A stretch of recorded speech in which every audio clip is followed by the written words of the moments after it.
Teacher തുടക്കം മുതലുള്ള ആളാണ്. അപ്പൊ മറ്റു ആണുങ്ങളോടൊപ്പം ഒരു നിർണായകമായിട്ടുള്ള സ്ഥാനം, നടി എന്നുള്ളതിൽ അപ്പുറത്തായിട്ടുള്ള സ്ഥാനം ടീച്ചർക്ക് അവിടെ ഉണ്ടായിരുന്നു.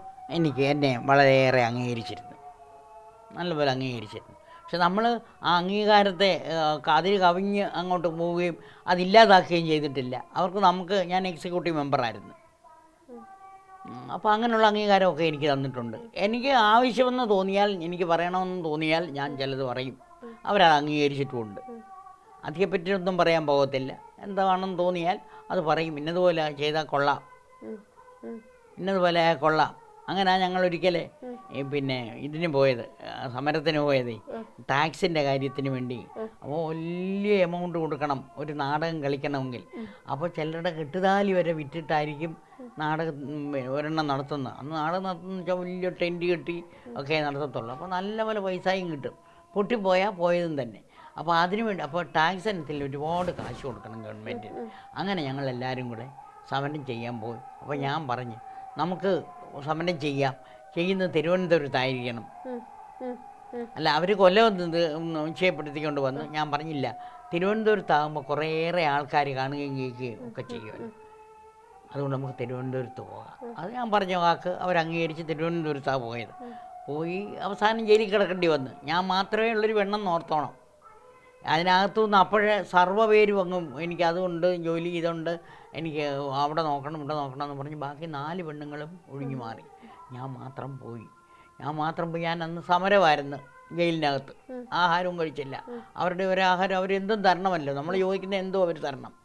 കൊണ്ടുപോയി എന്നെ ആദ്യം പൂജപ്പുരയാണ് കൊണ്ട് ഇട്ടത്. അത് കഴിഞ്ഞ് അവിടുന്ന് പിന്നെ കണ്ടോൺമെൻറ്റ് സ്റ്റേഷൻ, പിന്നെ പുത്തഞ്ചന്ത, അവിടെ 2 സ്ത്രീകളുടെ കാട്ടോട് കൂടി അവിടെ. അങ്ങനെ അത് അവിടെ പോയി വെച്ച് വന്നപ്പോഴത്തേക്ക് എൻ്റെ പല കാര്യങ്ങളും മുടങ്ങുകയും തകരുകയും ചെയ്തു. എൻ്റെ വിവാഹ നിശ്ചയം കഴിഞ്ഞിട്ടാണ് ഞാൻ ഇതിന് കൊച്ചിലെ. അപ്പോൾ അത് ഞാൻ ജയിലിൽ പോയെന്നറിഞ്ഞ് ജയിലിൽ എന്നെ വല്ലൊരു ഉപദ്രവിച്ചിട്ടുണ്ടോ ഒക്കെ ചെയ്തിട്ടുണ്ടോ എന്നുള്ള ഇത് വെച്ചുകൊണ്ട് അത് അലസി പിരിഞ്ഞു പോയി. അങ്ങനെ ഭാവി നഷ്ടപ്പെട്ട് ജയിലിൽ പോയി കിടന്നുകൊണ്ട്. എത്ര പ്രായം ഉണ്ടായിരുന്നു? അന്നൊരു 20 വയസ്സ് 19 വയസ്സ് അത്രയൊക്കെ ഉള്ളു. അതങ്ങ് പോയി.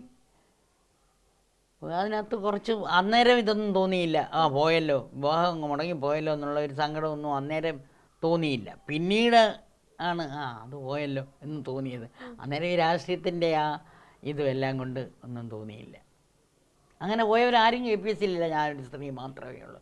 അന്നും ഇന്നും കണ്ടമാനം ദുഃഖം അനുഭവിച്ചിട്ടുണ്ട് ആ കാര്യത്തിൽ.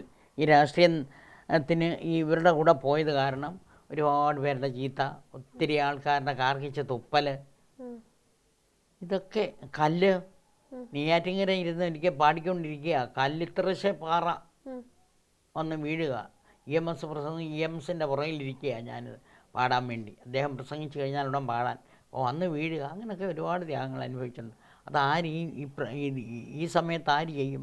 ആരും ചെയ്യത്തില്ല. എല്ലാം അവനവൻ്റെ സുഖം നോക്കി. ഞങ്ങളാണേലും ഒരു വണ്ടിയെ പോയാൽ ആ വണ്ടിക്ക് എന്തെങ്കിലും തകരാറാണെങ്കിൽ എല്ലാവരും കൂടെ ഇറങ്ങി തെള്ളി ആണ് കൊണ്ടുപോകുന്നത്. ഇന്ന് AC ഉണ്ടോ എന്ന് ആദ്യം നോക്കിയിട്ടേ ഇന്ന് കലാകാരികളും കലാകാരന്മാരും വണ്ടി കയറത്തുള്ളൂ. അങ്ങനെയുള്ള വ്യത്യാസങ്ങളുണ്ട്.